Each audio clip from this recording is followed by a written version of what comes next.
salute the sun in its beautiful, blinding, bright glory before the world wakes up and everything is new and it feels clean and flawless. I salute the sun and breathe in its healing powers and say a little prayer for it helping me through the darkness. That's what the sun does. It heals, it grows, it moves, it burns, it warms. It goes away, but it never really leaves. It's everything. I salute the sun, for I am the sun, and so are you.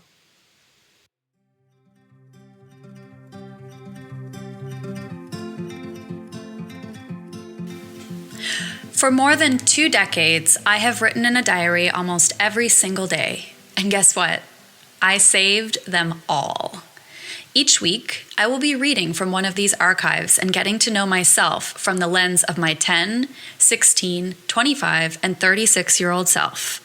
We'll explore big topics such as body image, queerness, divorce, addiction, mental health, and friendship. I'll read cringy poems and attempt to find compassion for the painful tenderness of my younger self. Join the drama of me and my guests as we explore our boy-crazy, closeted, angsty selves, one stupid page at a time.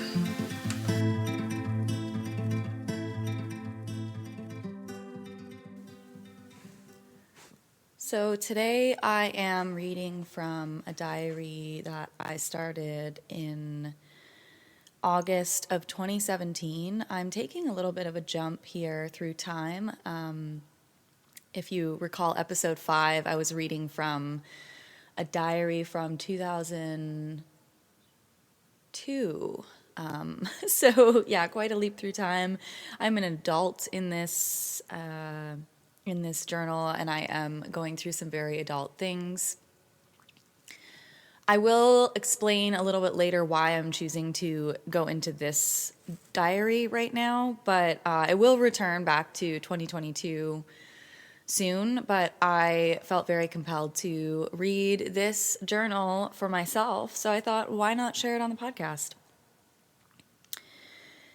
If I sound a little low energy today, I am. It's very early at the time I'm recording this. It's about 6:30, and I am just feeling a little bit low energy physically today, and also spiritually as well. I'm just feeling a little sore. So I don't think that means that I shouldn't record a podcast. I think it just means that I should be honest about it. So that's where I'm at today, folks.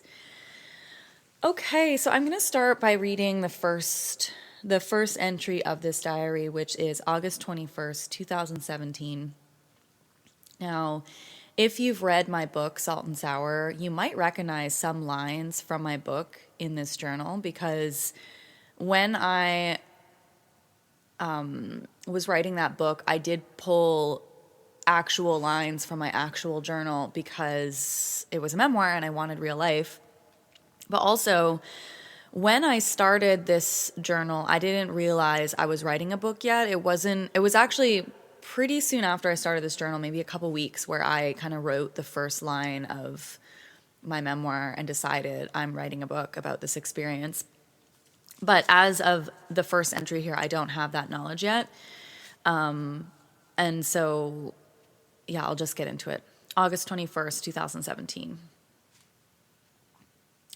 Today is supposed to feel like the first day of the rest of my life. Every change that could have been made in my life has happened in the last week. I've lost so much. I've lost any sense of routine. I've lost my sanity, and my health has never been worse. I've lost any feeling of safety and security I once had. I've potentially lost every penny. I've lost my restaurant. No matter what any logical person says, no matter how you slice it, I've lost my restaurant. Despite never, ever being fully happy there, I did put my soul, heart, and life into that place. I was proud of my little space and proud of my little team. I had a space to call my own that I created, and I did it really fucking well. But a week ago, the world came crashing down on that space, and now it's gone forever. No coming back.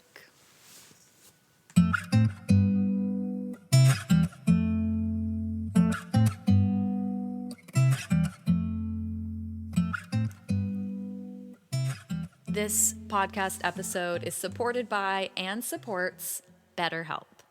BetterHelp is affordable, professional, convenient online therapy. It's super easy to set up. All you have to do is go to www.betterhelp.com to get matched up with the right therapist for you, and you can start today.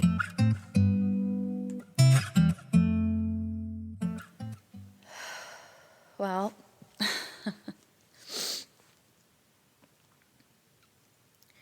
I am choked up already.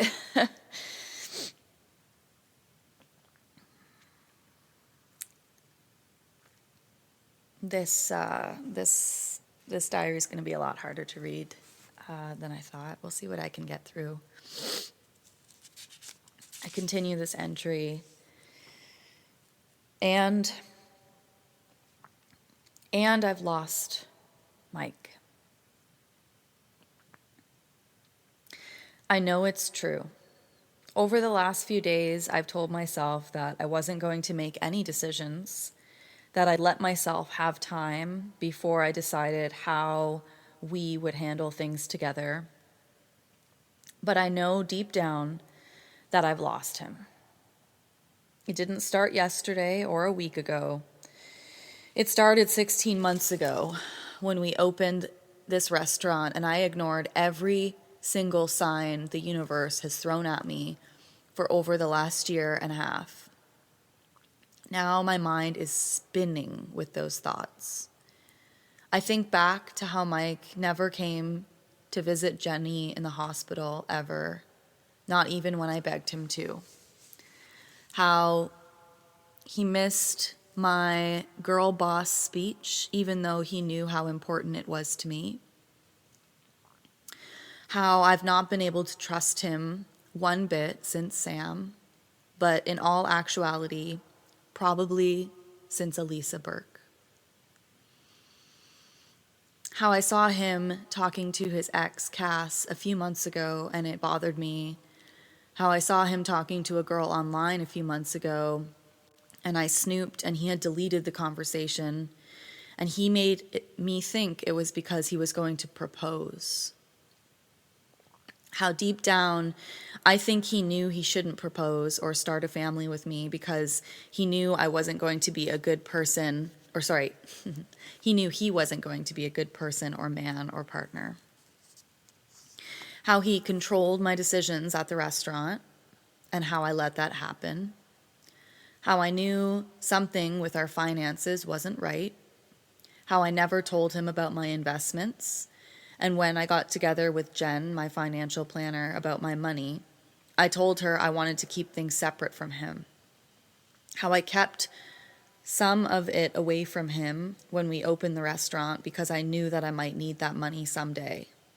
How my shoulder ached, and someone told me that it was a sign that there was some unfinished business with a man in my life, and how the timing of that makes so much stupid sense right now.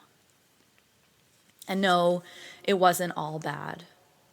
I'm going to have to face all those good memories soon, and it's going to be really hard. But what keeps me from going back to him is that I know we're over. I can no longer justify it as good people do bad things. I can no longer accept that Emily or Sam were rationalized by him because he was just so lonely. Maybe he was lonely. Maybe I did play a role in pushing him away that much. But I think the reasons for me doing that were a little deeper than I admitted even to myself. I never trusted him. I never let myself cope or deal with what happened with Sam. I tried to in the only way I felt like I could at the time. I wrote her a letter and told her I knew she couldn't understand it, but that forgiveness was important to me, and that was my choice. She wrote me a letter back telling me that she felt like she had been preyed on and how hard it was for her. And instead of being there for her, like the person I always thought I was and wanted to be, I ignored it. I closed the letter and put it in a box, and I've never opened it since. And I was so desperate to protect Mike in that situation, and in every situation since then, including the restaurant closing. So I didn't tell a soul, and I lived with his mistake and the guilt it caused me, and I have carried that feeling of zero self-worth since that day. I spent one night apart from him in tears, and I wasn't strong enough to go on any longer. So I went back to him and let him buy me flowers and give me orgasms and beg for forgiveness. And I was so weak that I let him convince me that what happened with Sam was actually my fault. And I kept all that to myself and didn't even let myself feel those things. And the only people that knew, I eventually justified his reasonings to them and watched their eyes fill with pity for me. There were so many warning signs over the last year and a half, and I have ignored every single one, and I simply can't anymore. And then this past week happened, and I have no choice but to believe the universe has finally heard my pleas and said enough is enough. So they led me to all of this, and maybe they led me to die too. Di is the name of my therapist, Diane, but I call her Dr. Di. And now I am here, desperate, alone, heartbroken, and I have to rise up and be strong and put my life back together in such a way that I never get here ever again. I have to let someone make me feel like, I will never let myself be with somebody who makes me feel like I have no self-worth. Mike has a lot to work on, and I have to believe that he will, with or without me. I am terrified to tell him that it's over, that even if he changes everything on the list I gave him and becomes a completely different man, one that I could be proud of, I don't think that I could ever trust him again. Or if I could ever get there, I don't know if it's worth the time and energy, because life is just too damn short to be with someone who can't or won't or doesn't love you enough. Wow. Life is just too damn short to be with someone who can't or won't or doesn't love you enough. I don't know how I got here at some point, in some way, because I thought that by giving Mike his dream, giving up my successful business, all of my money, my work-life balance, and everything I have worked so hard for, that maybe he could love me enough, that he would propose and we'd build that life that I thought I wanted, and I'd be happy. And then I'd have worth, and I'd love myself. But that was never in the cards, because he can't give me that. I've been so unhappy for so long, and I've been crying out for help, but I was never doing it loud enough to actually make a change because it terrified me. And the universe finally heard me, and now I'm here. I told Laura how hard things have been, and Rox and Nicole and Mom and Dad. As the last few months and weeks have passed, I have become more and more desperate, and now I have the chance to make my life better, and although it means losing a lot, I have to try to be strong and see what I've gained. A restaurant chef's life is never what I wanted. I knew that, but I did it anyways, and that's on me. Mike may have manipulated it in many ways to get me here, but I never wanted it, and that's why I was terrified, and that's why I was never able to enjoy it from day one. So I have the chance to get real about what I want and to never ever be that unhappy again. It will be the longest road, and I can already see and feel how hard it will be. But this is my chance to finally love myself, to be happy, and to know that I am worthy. If that means moving home with Dad, doing yoga and reading for a month, surrounding myself with family and friends, doing some soul searching, being in the quiet, whatever it looks like, I have to put the work in now. And I know that that work does not include Mike. And I will be okay. It doesn't feel like that now, but I will be okay.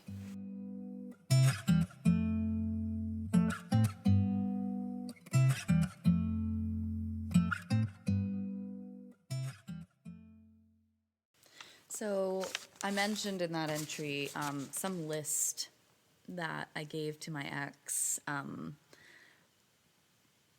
Basically, we had a restaurant together, and I wrote a whole book on it, so I'm not going to get into the details too much. But when we very suddenly had to close that restaurant because of his actions,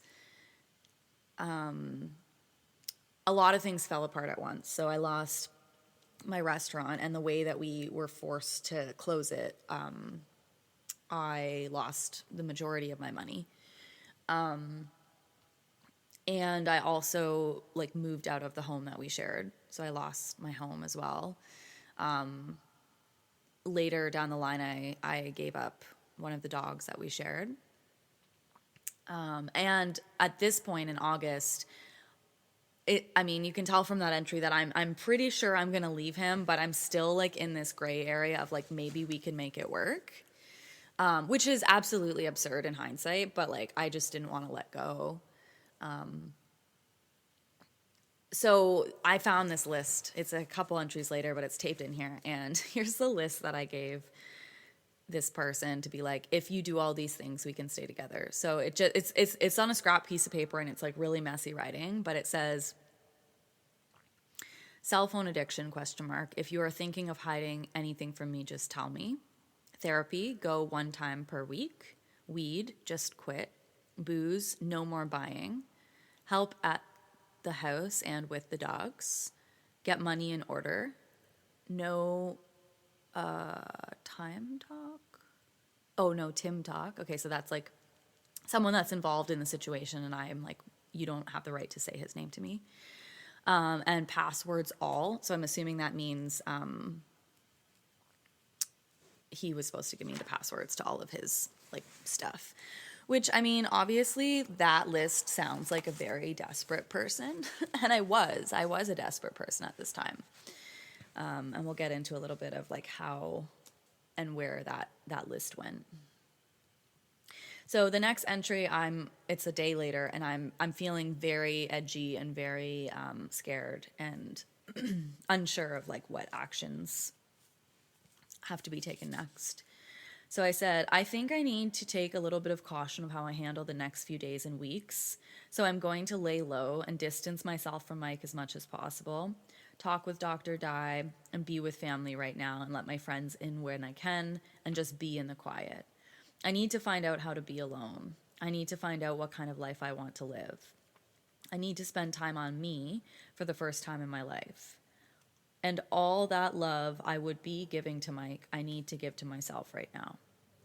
And I just need to trust that Mike will not abandon the situation, that he has enough love for me and the dogs and this life we've built to stick it through while we sort things out. I have to accept that whatever happens money-wise, I will be okay in the end. Bankruptcy, losing all my money, I have a plan if I need it. I feel although my mind is definitely cloudy right now, that I can see clearly for the first time in a long time. I am grateful to the universe, and I am grateful to be alive.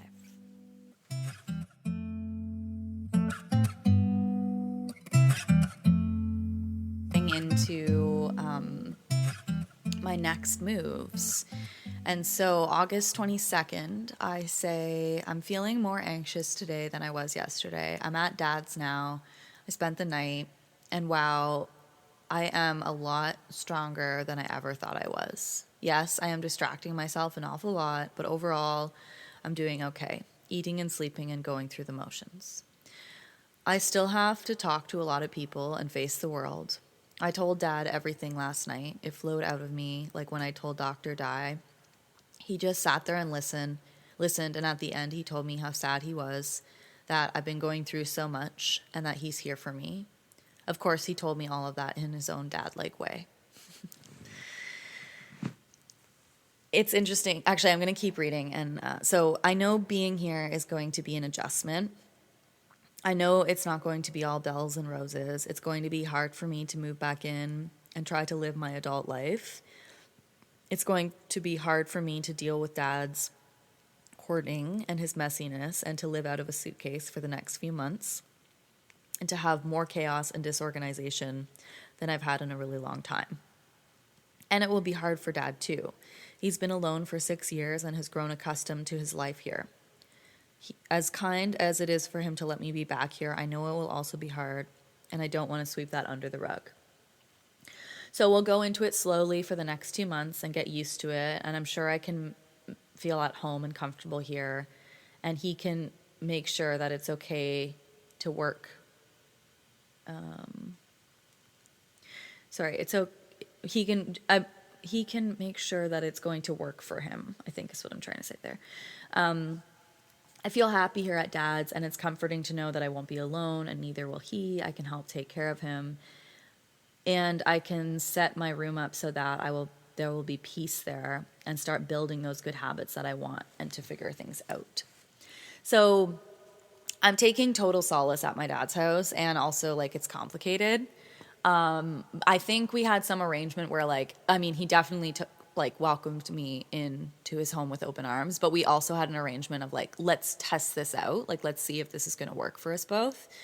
And spoiler alert, it did. And I lived there for a year. And by the time I decided to move out, I didn't even want to really leave his place, because we cohabitate together so well. My dad and I are very similar. We have a beautiful relationship and friendship. And I really loved living with him. I mean, of course I had its challenges. And the only reason I really moved out of his home is because I was about to turn 30, and I had never lived on my own. And it just felt like time. It didn't feel like the time in my life where I should be living at home with my dad. It felt like I should be on my own and trying to figure things out for myself. And moving out on my own after living with my dad for a year was a very monumental experience for me. And that was, 6 years ago. And I still live on my own, and I love it. And I would definitely move back home with my dad in a heartbeat if I had to, or if he needed me. But that year just living with my dad really taught me a lot. And I'm super duper grateful for him.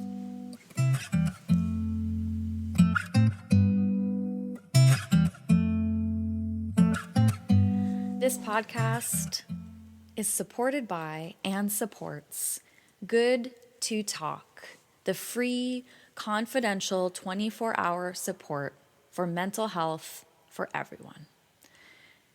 Good to Talk supports callers from Ontario and Nova Scotia.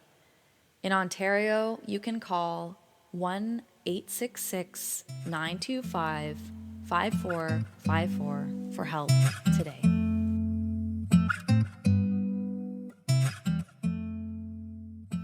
All right, so next couple entries, I'm just dealing with all of that, and there's this funny entry where I'm reading.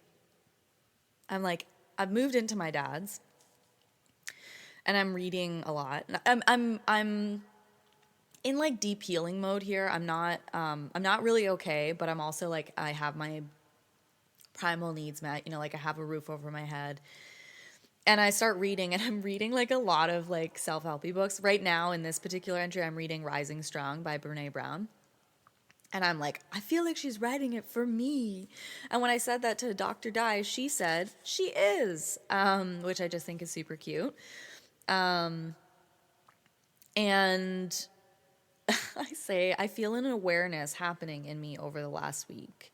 And I wonder when it began. And then I go into this whole talking about Brené Brown's book, and how something led me to this book and led me to my therapist and all these things. It's just really an interesting time for me.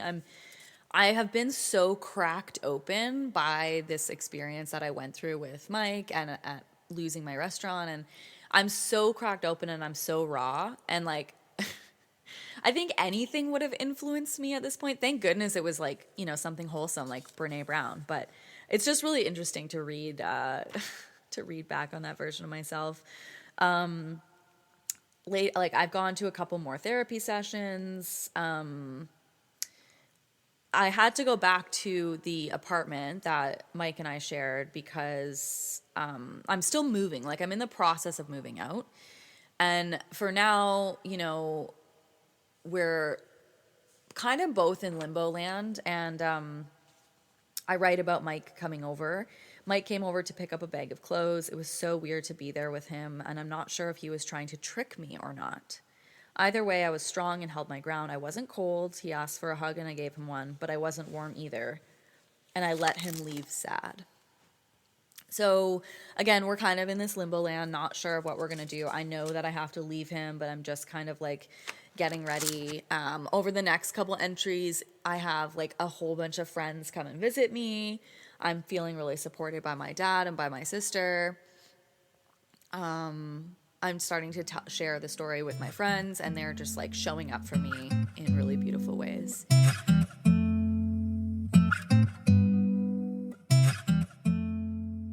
So yeah, over the next several entries, I'm just going through it. Like I'm really just going through it. I'm crying a lot. I'm not sleeping well. I say I walked the dogs, felt melancholy on my walk, and my mind was just racing. I tried my hardest to stay present, listen to the birds and the wind, and tried to just enjoy the sun on my face. But again, my mind raced. I wish I could recall all my thoughts, but maybe it's best that I can't. I spent the night sobbing. It really hit me as I was lying in bed trying to watch TV that I fucking miss Mike. I'm angry and sad that I can't be with him right now. The good times were real. He did love me, but he just lost himself along the way, and I did too. None of this means I'm going back. I called him crying and told him so. I told him I didn't want him to come over, but that I missed his body next to mine and I missed him as my best friend. I didn't need to be the hero in that moment. That was just my truth. So yeah, things are, like I said, volatile. I'm in the process of like moving all my shit from the apartment to my dad's house. We're in the process of also like completely liquidating our entire restaurant. I'm now entering into like a pretty intense legal situation. I don't know what's happening with any of my money, or any of my, that's not a sentence, with all of my money. Yeah. So, and then I'm just leaning on the people around me. Like I have this profound visit with my grandma and grandpa. I, let my mom make me chicken noodle soup. Then the entry comes where I tell Mike that it's over. I tell him that at the end of the month we need to give notice on the apartment, and that means like we're no longer living together at this point. I was very disheveled that day. I described myself as just being like a haggard fucking mess of a person. I told him that we needed to think about giving notice at our place. He fought me on it a little. I could see his unwillingness to accept things on his face. He's starting to get crow's feet, and it's adorable. Wow. I can't believe I wrote that. That's mortifying.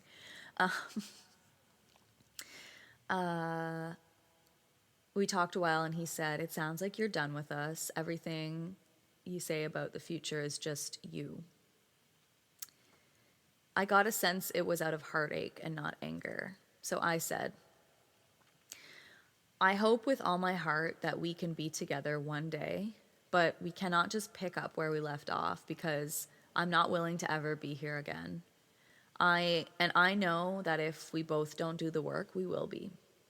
That work could take weeks, months, years. I understand that you may not be willing to wait that long and put in all the work with no guarantee that it will lead us back to one another, and I get that.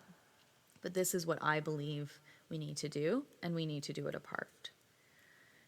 And then I say, "And that is the whole truth. Yes, I've separated us in my own mind, but part of that is because I am trying desperately to protect myself and keep him at arm's length.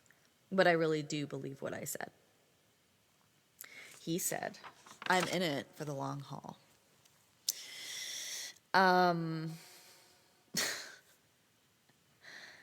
I honestly, like, I don't know. I don't want to let myself just feel like super embarrassed that I can't like see this situation for like what it is. And later I find out like what kind of man he really is and like what the situation really is. But at the time, like I don't want to be embarrassed that at that time, a week after we had to close the restaurant, when I'm in this like hyper fragile, wounded place, that I couldn't like see it, right? Because that's what like abuse cycles are. And I don't think anyone should feel embarrassed by going back or like not being willing to fully leave, because that takes not only time, but it takes a strength that is like literally superhuman. And so I don't want to be embarrassed reading this. I feel like I should be, but like I don't want that to be my story, you know? And so I'm not embarrassed. I'm not going to let myself apologize, which is, again, not an easy thing, because reading back on this, I'm flipping through and there's just like, I'm wishy-washy. One entry is like, I'm leaving, and then the next entry is, I'm not going to leave. And, my nervous system at this time was like absolutely on fire, and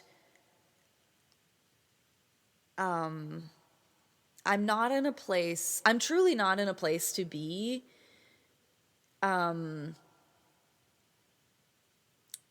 making I'm not in a place to be making big life decisions, but I have no choice but to make these huge life decisions. I keep referring my new perspective, like as in like capital M my, and then capital N new, capital P perspective. Like it's just yeah, that's like I don't know what the new perspective is, but like I'm trying really hard to rationalize leaving, and then trying really hard to rationalize not leaving.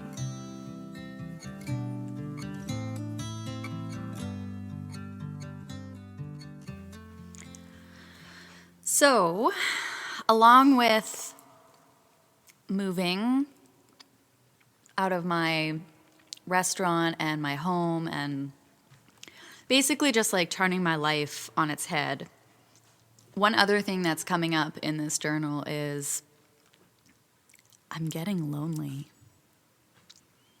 I had been in the relationship I was in for about 7 years, and for most of my 20s, I'm going to turn 30 pretty soon, and I'm single, and I'm unhappy, and I'm unmedicated,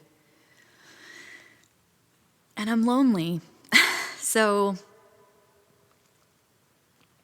I think there was a part of me that was sort of desperate to not let that loneliness like run my life or make my decisions, but I wasn't ready for that yet. I still had some mistakes to make, some hearts to break, some experiences to have, and I don't wait long. Less than a month after things ended with my ex, I write, as soon as I thought about leaving Mike, one of my first thoughts was getting in touch with all the boys who got away. Then I list them, and I'll only use their first names here: Mark, Dave, Jeff.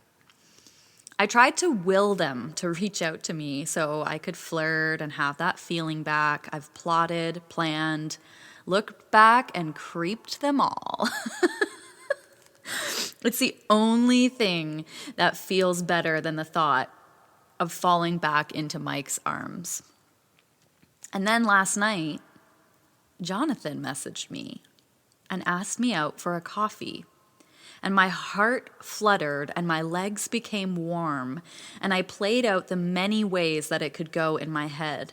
And I fell asleep with that feeling, the feeling of being loved and what that could feel like. So I'm open about this with my therapist. She, of course, cautions me and says it's way too soon for me to be diving into any sort of romantic entanglement with anybody. It's not a good time. I know she's right, and I believe her. And I spend the next, I would say about 10 to 15 pages just describing these potential romantic and sexual fantasies that could play out with any number of people. I'm like, I know what's happening in my head. I know I'm like obsessing. And even September 6th, I say, I worry that I'm becoming obsessed with someone already. Mike is essentially off my mind, and I'm already thinking of Jonathan in that way, analyzing, looking, staring at his photo. And I had a dream about him last night, and this morning I longed for him. Is it possible to long for someone or to miss them without even really knowing them? Then things get really spicy, and I spend the next many pages outlining these sexual fantasies that I'm having about pretty much anybody who's crossed my path. Because again, I'm lonely, and I need to feel something, but I don't want that something to be pain or sadness or confusion or anxiety. I want it to be something else. So I'm kind of supercharging myself with these colorful fantasies.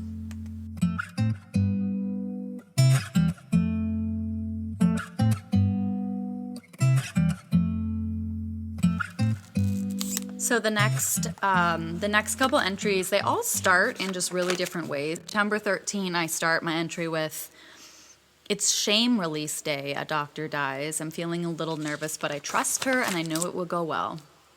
September 14th, today was a day of pure self-care. September 14th, just got back from a long run. So I'm really, again, kind of going through the motions, and I think this sort of surge about this romantic, like, flame thing that started is really distracting me. It's, like, making me feel that, like, temporary better. Kind of like if if you're going through something and you take a shot, a drink, and you're like, wow, I feel better for like 5 seconds, right? It's kind of like that. This dose of attention and affection and flirtation has really distracted me. And I'm still writing a lot about Mike, but I'm coming around to the fact that things are going to be changing between us really, really soon. And the nail on the head for that change happens. A couple of events happen. One is my bestie texts me to say that they found him on Tinder. And even though I'm doing the same thing, as in like moving on to someone else, I am furious that he's like prepared to like perhaps move on. And the second thing that happened was when we were prepared to close our restaurant, we had to go through some of the financials. And that was one of the most unpleasant surprises of my entire life. So we had we had different positions in the corporation that we opened, and my position was to cook. That was my position. I was the head chef. I worked probably 75 to 80 hours a week. Most of those were on the floor being a chef. A lot of those were, scheduling and creating menus and working on food cost analysis and all that fun stuff. And, the other business partner did most of the other stuff, including organizing the finances.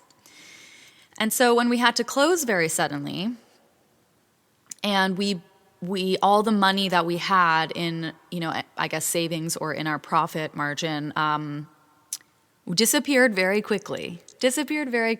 I won't say how, but it disappeared very quickly. And we had to, talk to our accountant and figure some stuff out. And it was kind of all laid out on the line that our financial situation was not good. Not good. It was devastating, actually. It was just such a mess. And I realized that in this moment where we go in to talk to a bankruptcy trustee together. And we're not there to think about bankruptcy, really. We're just there to get some financial advice. And a friend of a friend had hooked us up with this financial planner person. And this is the entry I write after that meeting. I just said,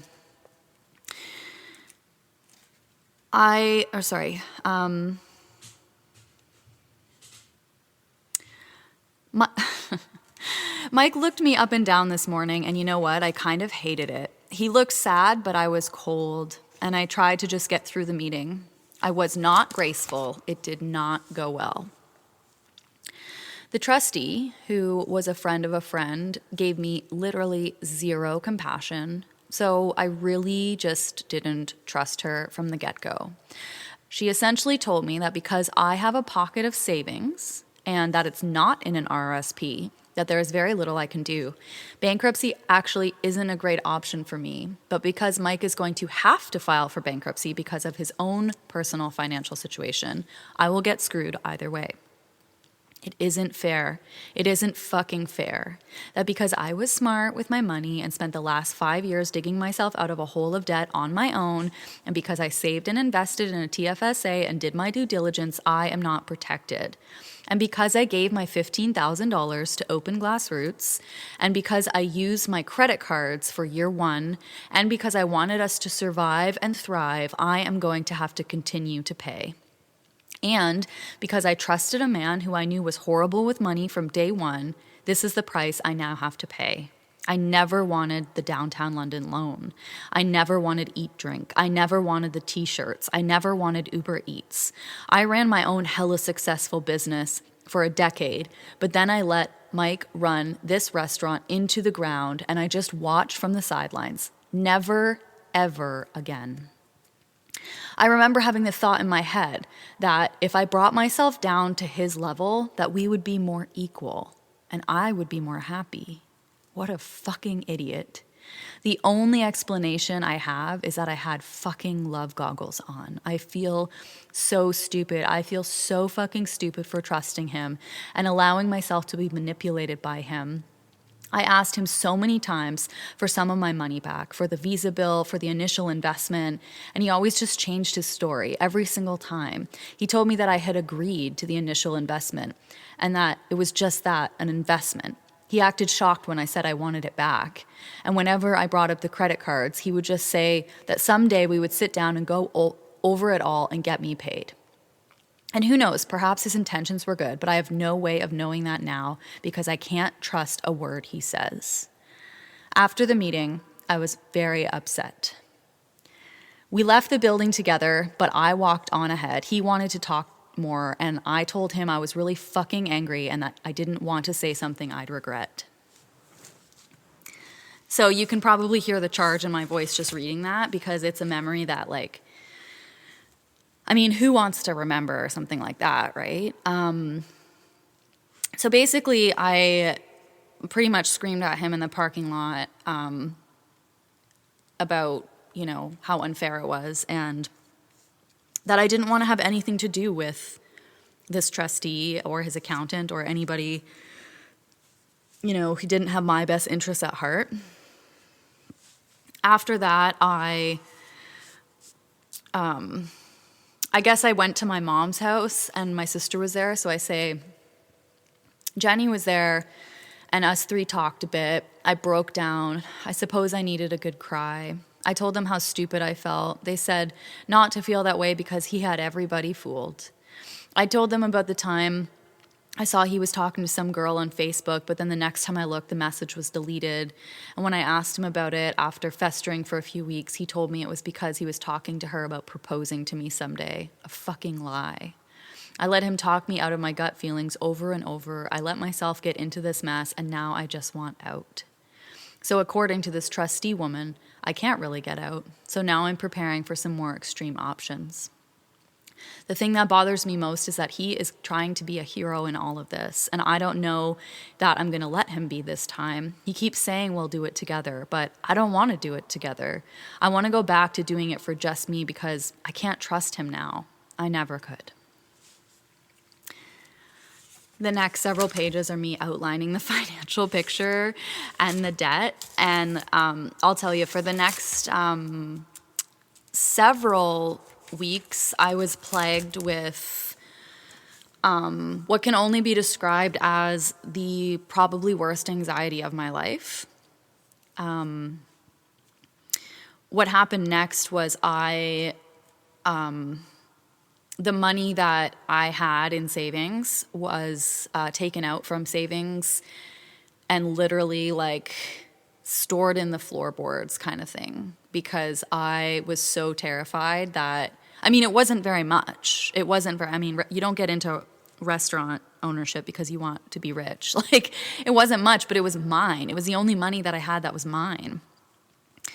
And so I took that money out just in case, somebody wanted to come after me and was able to freeze my bank accounts or take my assets. I didn't have any assets at the time other than my vehicle. And then I started, just looking over my shoulder. I was so paranoid and so anxious. I was just in a complete state of insecurity, and financial fear. And it was honestly, like I said, it really was one of the worst couple weeks of my entire life. To think back on that time is to immediately feel a sense of panic. The good news is, is that while I was very anxious and having pretty much daily panic attacks, I was in a safe place. I was at my dad's house. I knew I wasn't going to be, homeless, which could have very much been a reality. And I was supported. I had support around me. I had the support of my friends and my family, which I know how lucky I am. And then the other good news is that shortly after that, I did actually talk to somebody who did have my best interests at heart, and I was able to file for bankruptcy.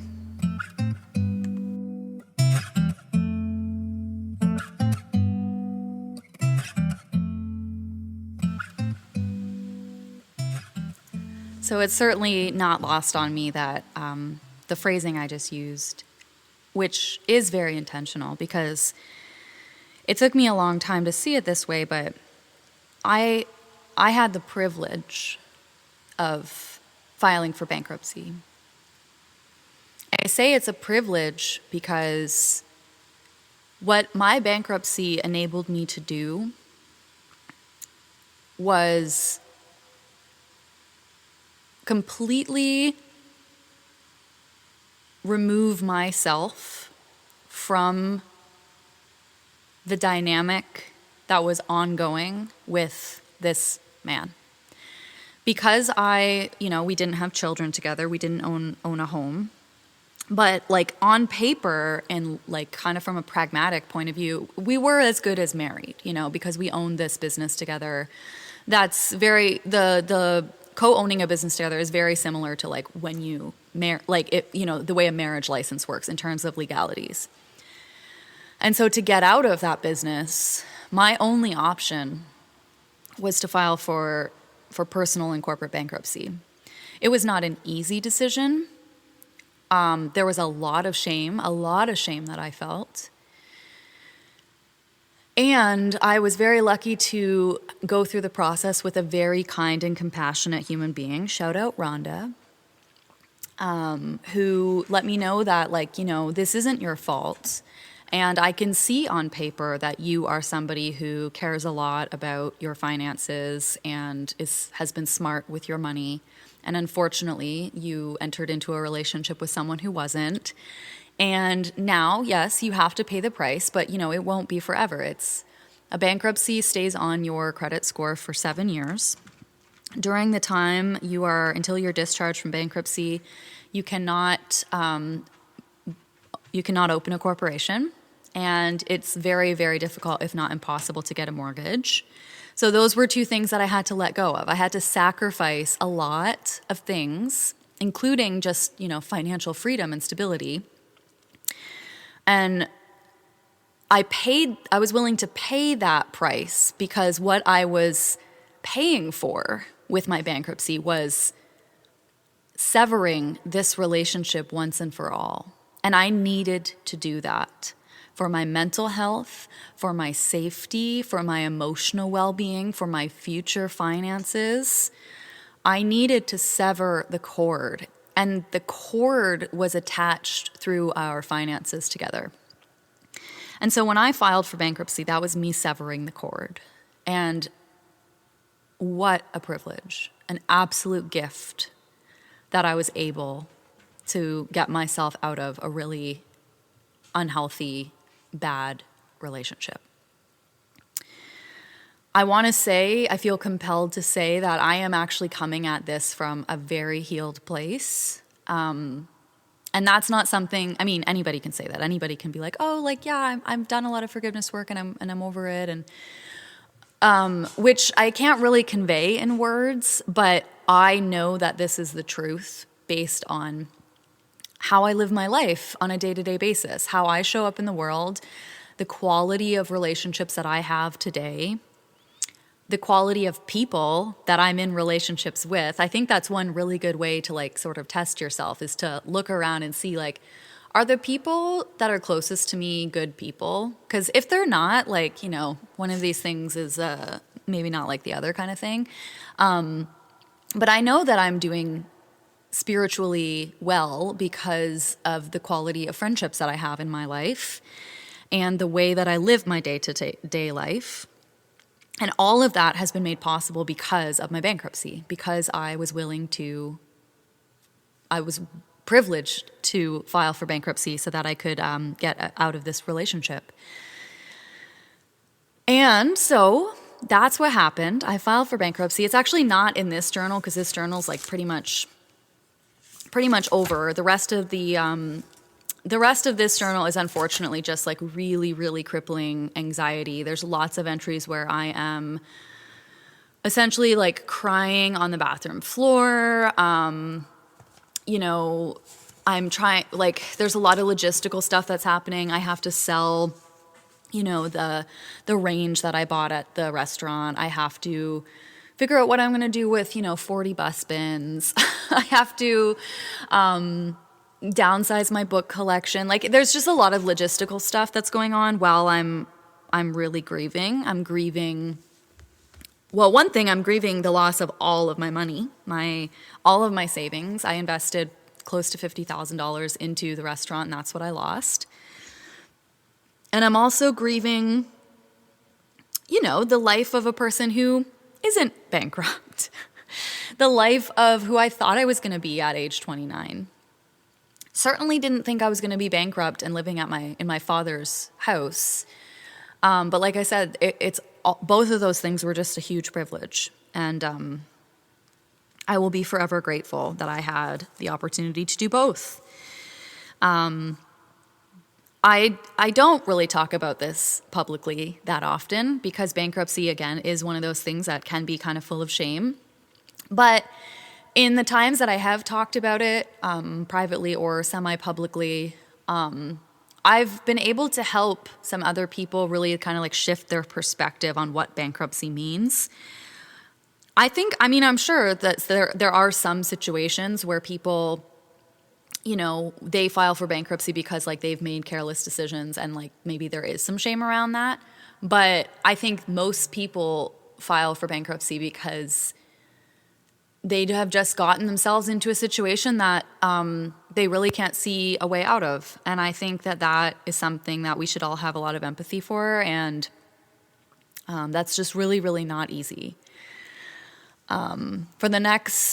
So after I filed for bankruptcy, my life changed dramatically, I will say. It wasn't just like an easy thing, one and done, and now I'm just living my life. No, that was not the case at all. I was living at my dad's, so I didn't have to worry about it for a while. But when I did finally move out, I couldn't get a lease on an apartment, or I had a real hard time finding someone who was willing to rent to me without a credit check. Eventually, I did find someone, which was great, like a friend of a friend.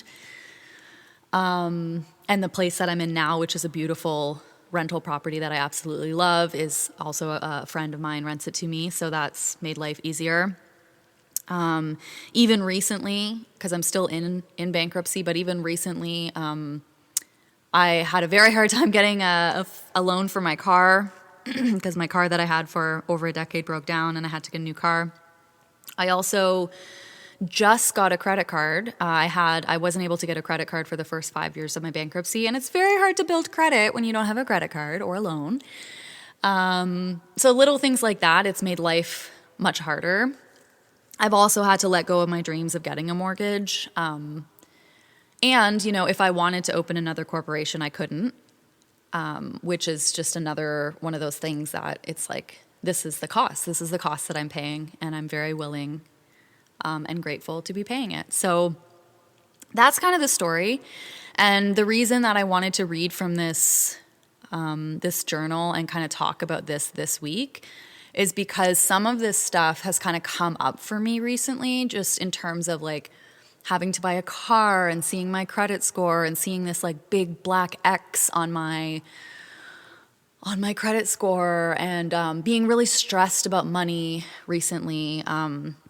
Just because the nature of my business is really seasonal sometimes, and it's kind of feast or famine. Sometimes I'm making lots, and then other times it's like a really slow trickle. And I just haven't been feeling very financially secure lately. And then another thing happened very recently where something from my past, from this story, has bubbled up. Something that I haven't thought about or acknowledged or healed from yet, that I've been, I guess, avoiding thinking about or letting myself think about, has all of a sudden like shown its face. And that's how life happens, Like, I was on a podcast episode, I'll link it in the show notes here, with a friend of mine, Amanda Starr Kingsley, in the Speaking Light into Abortion podcast. And she asked me a question of like, why do we avoid the work? Like, why do we not want to do the work? And I didn't really have an answer, but I've been thinking about that because this thing has come up, and it's like really like, it's come up in a way that I cannot avoid it. Like I don't want to get into specifics, but something's come up that really has thrown me for a loop and has made me feel some of that same anxiety that I felt in those weeks that I just read from. And it really threw me for a loop because like I haven't felt that kind of anxiety in really since 2017. And when it came up, I was just kind of like, oh, there you are. Okay, right. I forgot. Like, okay, I have to deal with you now. Like, I've been avoiding you for 7 years, and now, like, I have to deal with you. Okay, like, got it. Like, thanks, universe, I got it. And it's been really humbling. It's been really humbling to be, like, just acknowledging the places I've been avoiding and how you can't outrun anything. You really can't outrun anything. Every wound we have at some point, if we live long enough, must be dealt with.